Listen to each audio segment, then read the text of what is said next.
Tuan Tanah adalah dewa. Bab 661. Konferensi pers untuk bergabungnya Jirumeng dengan Bus Entertainment Company dijadwalkan akan diadakan Senin depan. Ia datang hari ini untuk membahas masalah dan prosedur penandatanganan kontrak secara spesifik. Berita itu menyebar di dalam perusahaan, dan banyak orang berlarian kepadanya untuk meminta tanda tangannya dan berfoto dengannya. Para karyawan itu berbaris di koridor dan menunggu. Jirumeng tidak memiliki aura seperti bintang besar.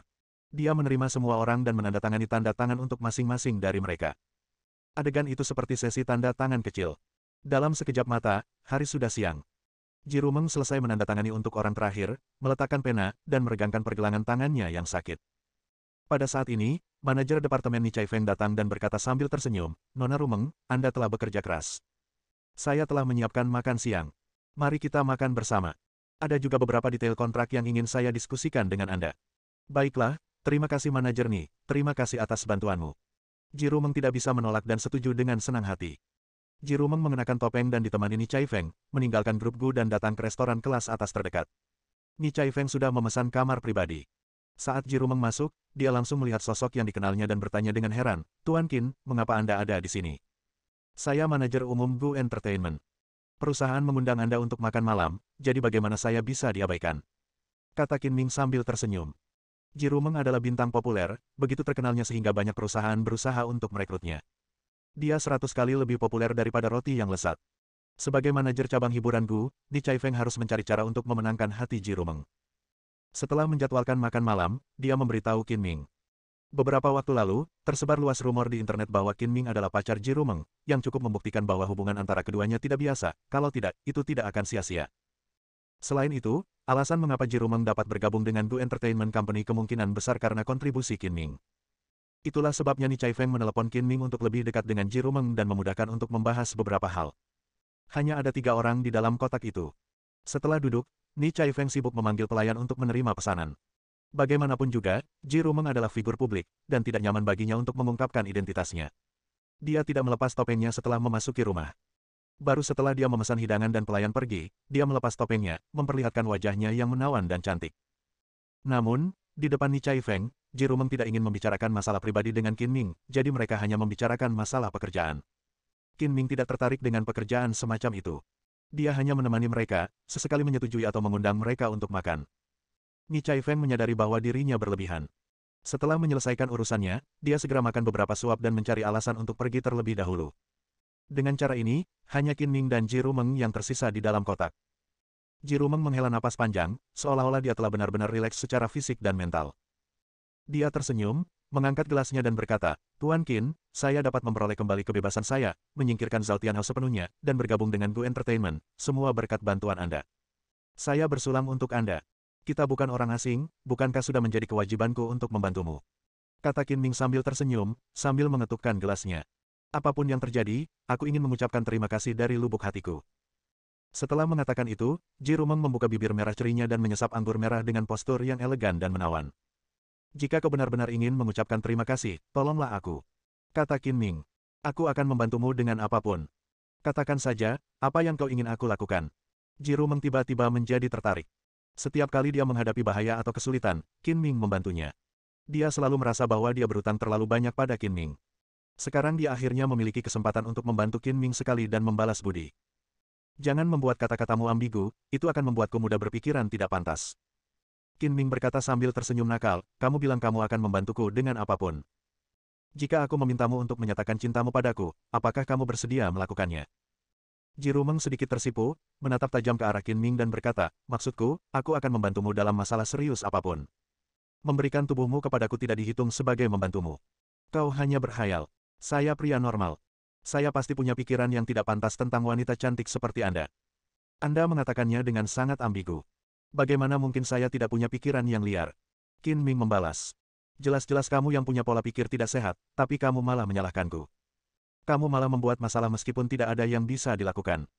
Jirumeng memarahi, memutar matanya ke arah Qin Ming dengan cara yang sangat menawan. Melihat ekspresi marah Jirumeng, hati Qin Ming tak kuasa menahan rasa panas, dan ia terus menggodanya, "Sekalipun pikiranku tidak sehat dan tidak murni, apakah kamu bersedia membantuku dengan permintaanku? Jangan bercanda lagi, katakan saja apa yang terjadi." Jirumeng menjadi sangat serius. "Aku akan berjanji padamu. Aku tidak bercanda." Qin Ming juga berhenti tersenyum jahat dan berkata dengan serius. Ji Rumeng tidak bisa menjawab secara langsung, jadi dia berkata, kamu baik dalam segala hal, kecuali kadang-kadang kamu terlalu jahat dan suka bertingkah seperti bajingan. Sudah dikatakan sejak lama bahwa wanita tidak mencintai pria yang tidak jahat. Jika aku tidak jahat, bagaimana wanita bisa mencintaiku? Qin Ming tersenyum dan berkata, apakah kamu tidak menyukai pria sepertiku? Aku tidak akan bicara omong kosong denganmu. Ji Rumeng memutar matanya ke arah Qin Ming lagi dan mendesaknya, ayo kita mulai. Kamu harus pergi bekerja di sore hari dan aku punya rencana lain. Jangan buang waktu. Apa maksudmu? Apakah menurutmu berbicara denganku adalah buang-buang waktu? Kalau begitu, aku tidak akan membuang-buang waktumu yang berharga. Qin Ming berkata dengan nada serius. Tidak, bukan itu yang kumaksud. Ji Rumeng menjelaskan dengan tergesa-gesa, aku benar-benar ingin membantumu. Aku ingin kamu segera memberitahuku agar aku dapat menemukan solusinya. Jika mendesak, aku dapat membatalkan rencanaku di sore hari. Hati manusia itu tersembunyi, dan kita tidak tahu tindakan satu sama lain. Meskipun kamu berkata begitu, bagaimana aku tahu kalau kamu benar-benar ingin membantuku? Qin Ming mengerutkan bibirnya untuk mengungkapkan ketidakpuasannya. Ji Rumeng terdiam beberapa detik, lalu tiba-tiba setengah berdiri dan mencium pipi Qin Ming, lalu duduk kembali, tersipu ketika dia berkata, apakah ini cukup untuk membuktikan ketulusanku? Itu lebih baik. Aku sudah banyak membantumu, seharusnya kau menciumku sebagai ucapan terima kasih sejak lama. Qin Ming menyentuh pipinya dan berkata sambil tersenyum, akan lebih baik lagi jika kau bisa memberikan tubuhmu kepadaku. Jangan bersikap tidak tahu terima kasih. Ji Rumeng berkata dengan malu-malu, katakan padaku, ada apa? Jika kamu tidak memberitahuku, aku akan pergi. Sebenarnya, kamu tidak perlu melakukan apapun. Qin Ming berhenti menggoda dan mulai berbicara, ketika kamu menghadiri konferensi pers Go Entertainment pada hari Senin, mungkin ada beberapa kejadian yang tidak terduga. Aku memberitahu kamu sebelumnya agar kamu dapat mempersiapkan diri secara mental. Ji Rumeng benar-benar bingung dan bertanya dengan bingung, kecelakaan apa? Jelaskan dengan jelas. Qin Ming tidak langsung menjawab, tetapi bertanya, baru-baru ini, seseorang memfitnah saya secara online. Menurut Anda siapa yang berada di balik ini? Ji Rumeng sudah memikirkan pertanyaan ini, dan berkata dengan lugas, saya pikir itu mungkin Zhao Tianhao. Selain dia, saya tidak dapat memikirkan orang lain. Kamu juga berpikiran sama sepertiku. Aku juga berpikir kemungkinan besar dialah pelakunya. Dia sudah memfitnahku begitu lama, aku harus mengambil beberapa tindakan balasan.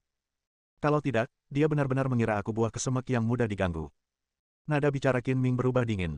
Bagaimana kamu ingin melawan? Apa hubungannya dengan konferensi pers pada hari Senin? Tanya Ji Rumeng.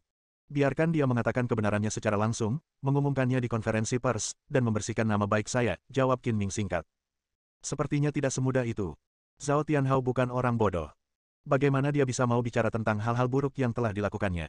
Ji Rumeng sedikit mengernyit dan berkata, apakah kamu sudah memikirkan ide yang bagus? Tidak akan ada cara kekerasan lagi, kan? Tergantung apakah dia mau bekerja sama atau tidak. Kalau dia patuh, tidak apa-apa. Tapi kalau tidak, aku harus menggunakan kekerasan dan membuatnya menderita.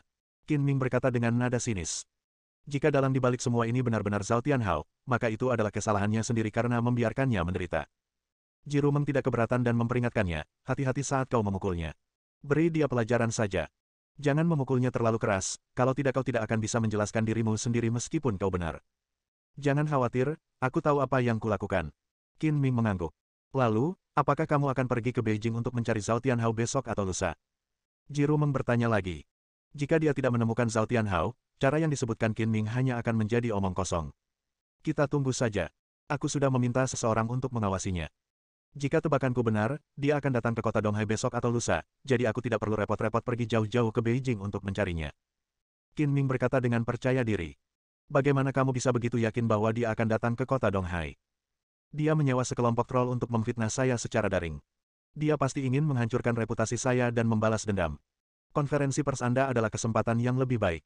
Dia seharusnya mengirim orang untuk membuat masalah. Akan lebih mudah baginya untuk datang ke kota Donghai untuk mendengar kabar baik terlebih dahulu, menertawakan kemalangan, dan kemudian merencanakan trik tercela berikutnya. Setelah mendengarkan penjelasan Qin Ming, Ji Rumeng merasa penjelasannya masuk akal dan mengangguk. Menurut analisismu, aku juga berpikir bahwa Zhao Tianhao kemungkinan besar akan datang. Entah dia datang atau tidak, aku akan membuatnya menderita. Tunggu saja dan lihat saja pada hari Senin. Qin Ming berkata sambil tersenyum nakal, karena dia ingin menghancurkan reputasiku, aku akan memberinya kesempatan. Besok dan lusa adalah hari libur, dan masih ada 2 hari lagi sampai hari Senin. Masih ada banyak waktu, cukup bagi Qin Ming untuk menemukan Zhao Tianhao. Dia tidak terburu-buru untuk mengambil tindakan untuk saat ini, dan membiarkan Zhao Tianhao merasa bangga untuk sementara waktu. Jika mereka bertindak terlalu dini, Zhao Tianhao akan siap dan Qin Ming tidak akan mencapai efek yang diinginkan. Zhao Tianhao sangat keji dan penuh kebencian. Seseorang seharusnya memberinya pelajaran sejak lama, kata Ji Rumeng dengan marah. Kalau saja Zhao Tianhao tidak menggunakan taktik yang hina dan tak tahu malu, dia tidak akan mengalami begitu banyak liku-liku, dan dia pasti sudah menaruh kebencian terhadap Zhao Tianhao di dalam hatinya. Keduanya mengobrol selama lebih dari setengah jam sebelum meninggalkan restoran bersama. Ji Rumeng naik taksi pulang, sementara Qin Ming melanjutkan perjalanan kerjanya. Ada cukup banyak tamu yang makan di restoran, dan orang-orang datang dan pergi di jalan. Dengan begitu banyak orang, tempat itu menjadi ramai. Meskipun penglihatan Qin Ming bagus, masih ada beberapa hal yang tidak dapat dilihatnya.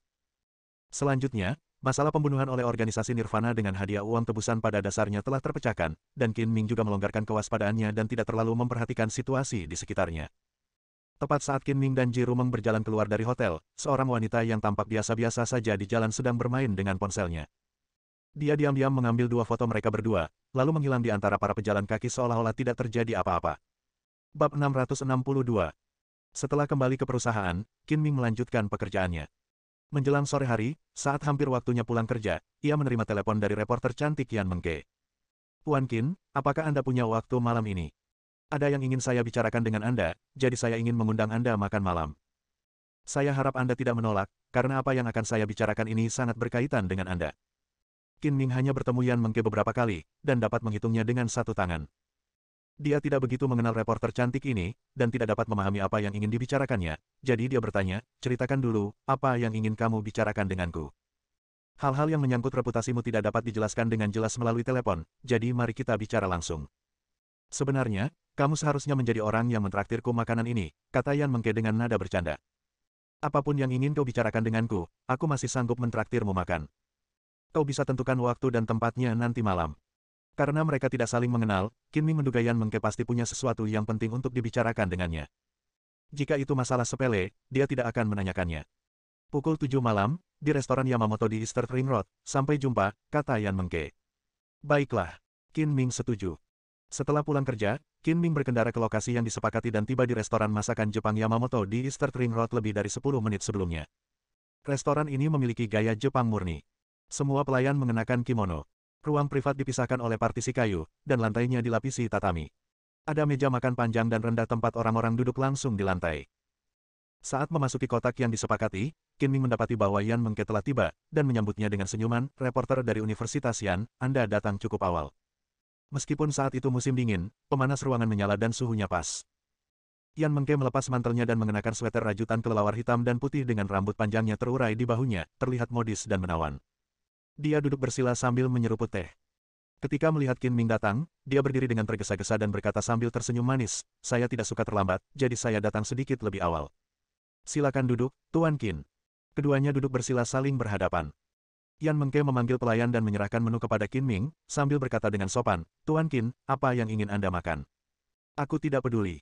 Aku tidak punya bakat memasak. Urus saja semuanya, kata Qin Ming sambil tersenyum. Baiklah, kalau begitu saya akan memesan. Yan Mengke tampaknya sangat mengenal masakan Jepang. Dia dengan santai membolak-balik menu dan dengan cekatan memesan 6 atau 7 hidangan istimewa. Setelah memesan, pelayan pergi dan Qin Ming berkata, reporter dari Universitas Yan, tampaknya Anda tahu banyak tentang memasak. Yan Mengke tersenyum dan berkata, saya belajar di luar negeri di Jepang selama 2 tahun. Saya sendirian di negara asing dan tidak mengenal siapapun di sana. Saya tidak punya tempat untuk dikunjungi di akhir pekan, jadi saya belajar memasak sendiri, tetapi saya tidak bisa mengatakan bahwa saya ahli dalam hal itu. Setelah kembali ke Tiongkok, saya belum makan apapun di sana, jadi saya memilih restoran ini. Jadi kamu belajar di luar negeri, di Jepang. Tidak heran kamu begitu akrab dengan masakan. Tidak apa-apa. Yan Mengke berkata dengan rendah hati, saya ingin tahu apakah Tuan Qin ingin makan masakan Jepang. Saya harap makanan di sini sesuai dengan selera Anda. Saya tidak punya banyak persyaratan untuk makanan. Saya tidak peduli apakah itu masakan Jepang, masakan Prancis, atau makanan ringan asli Tiongkok. Selama saya bisa mengisi perut saya, itu sudah cukup, kata Qin Ming. Sebenarnya aku lebih suka makanan kampung halaman, tapi sudah lama tidak makan makanan kampung, jadi aku ingin mencobanya. Setelah berbasa-basi sebentar, Qin Ming mulai berbicara dan bertanya, reporter dari Universitas Yan, apa sebenarnya yang Anda ingin saya lakukan? Katakan dengan cepat. Jika tidak, saya akan panik. Saya bukan wartawan besar. Anda bisa memanggil saya Mengke atau Xiaoke. Yan Mengke tersenyum, mengeluarkan ponselnya, memutar foto, dan menunjukkannya kepada Qin Ming. Anda pasti kenal kedua orang di foto ini.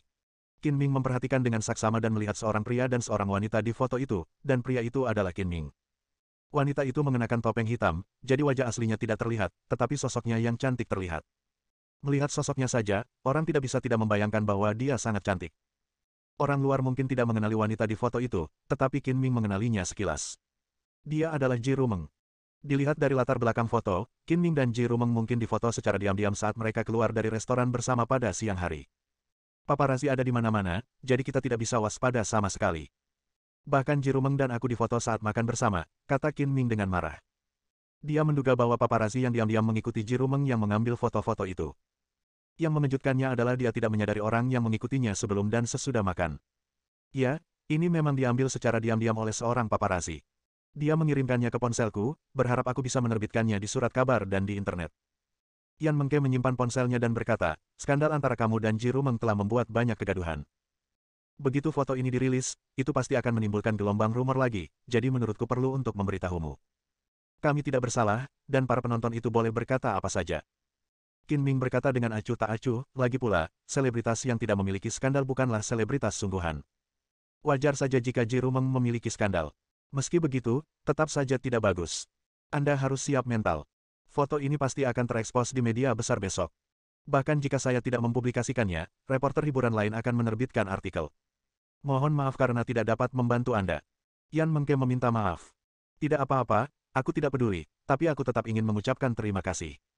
Qin Ming berkata, aku akan mentraktirmu makanan ini. Sama-sama.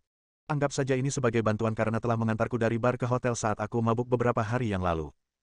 Ketika Yan Mengke mengatakan ini, ekspresinya sedikit malu, seolah-olah dia samar-samar mengingat situasi memalukannya setelah mabuk. Baiklah, kalau begitu kita impas. Tidak ada yang berutang apapun kepada siapapun. Qin Ming tersenyum, matanya tanpa sadar menyapu Yan Mengke, mengingat adegan ketika dia mabuk dan hampir menelanjangi dirinya sendiri, memperlihatkan bagian pribadinya. Qin Ming harus mengakui bahwa Yan Mengke memiliki bentuk tubuh yang bagus, lekuk tubuh yang pas, dan payudara yang indah. Meskipun penampilannya tidak secantik Ji Rumeng dan Gu Qingyi, dia juga merupakan wanita cantik yang langka. Menyadari tatapan Qin Ming, wajah Yan Mengke memerah karena malu, dan dia sibuk makan untuk menutupi rasa malunya. Pada saat ini, pintu geser kotak kayu itu terbuka. Qin Ming mengira itu adalah pelayan yang sedang menyajikan makanan dan tidak terlalu memperhatikannya. Matanya masih tertuju pada Yan Mengke. Maaf, aku salah pintu. Seorang pria asing yang tampaknya sedikit mabuk berbicara dengan suara Mandarin yang tidak standar. Qin Ming mendongak dan berkata dengan santai, tidak apa-apa. Orang yang masuk ke pintu yang salah adalah seorang pria muda berjas dan berdasi. Dia berbau alkohol, wajahnya memerah, dan matanya tampak linglung. Jelas bahwa dia terlalu banyak minum. Ketika Qin Ming menatapnya, dia juga menatap Qin Ming, dan pandangan mereka bertemu di udara. Qin Ming merasa orang ini tampak familiar, seolah-olah dia pernah melihatnya di suatu tempat. Setelah berpikir selama 2 atau 3 detik, dia tiba-tiba teringat siapa orang ini, dan seringnya muncul di sudut mulutnya. Pemuda itu menggelengkan kepalanya, mencoba menenangkan diri, dan berkata dengan tidak jelas, apakah kita pernah bertemu di suatu tempat sebelumnya? Kau tampak tidak asing bagiku. Tuan Yamamoto memang orang yang pelupa. Kami pernah bertemu di sebuah bar, tetapi bukan karena takdir kami bertemu, melainkan karena kami bermusuhan di jalan yang sempit. Qin Ming mencibir. Itu kamu, Qin Ming? Setelah menatapnya beberapa kali, pemuda itu tiba-tiba mengenali Qin Ming. Kemarahan langsung muncul di wajahnya, dan dia terus menggertakkan giginya, seolah-olah dia memiliki kebencian yang mendalam terhadap Qin Ming. Sungguh sial bertemu denganmu di sini hari ini. Jangan merusak suasana hatiku untuk makan malam. Keluar sekarang. Teriak Qin Ming dingin. Nama pemuda itu adalah Yamamoto Ryosuke. Jika Qin Ming tidak bertemu dengannya, dia pasti sudah melupakannya. Ketika Qin Ming dan Natasha pertama kali bertemu, dia pergi ke bar bersama Natasha dan Dr. Acuh Tak Acuh Wusue, dan bertemu Yamamoto Ryosuke saat minum. Ketika Yamamoto Ryosuke melihat Natasha dan Wusue cantik, ia menghampiri mereka untuk bersulang dan mengobrol. Terjadi insiden yang tidak menyenangkan di antara keduanya dan Qin Ming bahkan memukul Yamamoto Ryosuke. Yamamoto Ryosuke adalah putra presiden Yamamoto Group, setara dengan seorang pangeran. Dia sombong dan angkuh. Setelah dipukuli, dia menyimpan dendam dan mencari seseorang untuk membalas dendam pada Qin Ming. Akibatnya, semua orang yang ditemuinya dipukuli oleh Qin Ming. Ditambah dengan beberapa alasan Qin Ming, ninja desa Fuma akhirnya dibawa keluar. Desa Fuma mengirimkan beberapa kelompok ninja, bahkan ninja rahasia, namun mereka tidak hanya gagal melakukan apapun pada Qin Ming, tetapi malah menderita kerugian besar. Jika bukan karena hal-hal ini, Qin Ming tidak akan memiliki kesan apapun terhadap Yamamoto Ryosuke, jadi dia mengenalinya hanya setelah beberapa kali melirik. Yamamoto Ryosuke selalu menyimpan dendam terhadap Qin Ming, dan dia tidak bisa menghilangkan kebencian di hatinya. Dia juga sangat terkesan dengan Qin Ming. Jika dia tidak mabuk, dia pasti akan mengenali Qin Ming sekilas. Ini benar-benar jalan yang sempit bagi musuh untuk bertemu. Sekarang setelah kita bertemu, mari kita selesaikan dendam lama dan baru bersama-sama.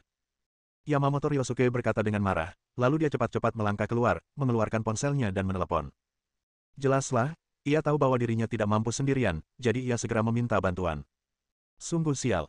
Aku bahkan tidak bisa makan dengan tenang. Qin Ming menghela napas dan menoleh ke Yan Mengke dan berkata, reporter dari Universitas Yan, mari kita pergi ke tempat lain agar kita tidak diganggu oleh orang-orang yang membosankan. Apa yang terjadi? Yan Mengke bertanya dengan ragu, apakah pria itu punya dendam padamu? Qin Ming mengangguk. Ceritanya panjang. Mari kita pergi ke tempat lain untuk membicarakannya. Qin Ming tentu saja tidak takut pada Yamamoto Ryosuke. Bahkan jika dia memanggil ninja Fumano Sato di balik layar, dia akan mencari kematiannya sendiri. Ada lebih dari 1 atau 2 ninja rahasia yang tewas di tangan Qin Ming. Tapi aku akan makan malam dengan Yan Mengke malam ini, jadi untuk menghindari melibatkannya, lebih baik aku pergi dari sini terlebih dahulu. Kita hidup dalam masyarakat yang diatur oleh hukum sekarang. Dia tidak bisa melakukan apapun padamu. Jika dia berani melakukan apapun, aku akan memanggil polisi. Jangan takut. Yan Mengke tampaknya berpikir bahwa Qin Ming takut dan membelanya. Qin Ming tersenyum pahit. Sejujurnya, aku takut padanya, kecuali matahari terbit dari barat. Aku melakukan ini untuk melindungimu. Bukannya aku takut padanya, tapi aku tidak ingin membuat masalah. Berhenti bicara dan ikuti aku dulu. Baiklah, keharmonisan adalah hal yang paling penting. Setelah mengatakan itu, Yan Mengke berdiri bersama Qin Ming, mengambil jaket bulu angsa di rak pakaian di sebelahnya, memakainya perlahan, merapikan pakaiannya, lalu berjalan keluar dari kotak. Itu dia, hentikan dia. Yan Mengke menunda beberapa menit, dan Yamamoto Ryosuke sudah memanggil orang-orang. 5 atau 6 orang bergegas keluar dari sebuah kotak tidak jauh, dan menghalangi jalan Qin Ming dengan tatapan mata yang tajam. Bersambung.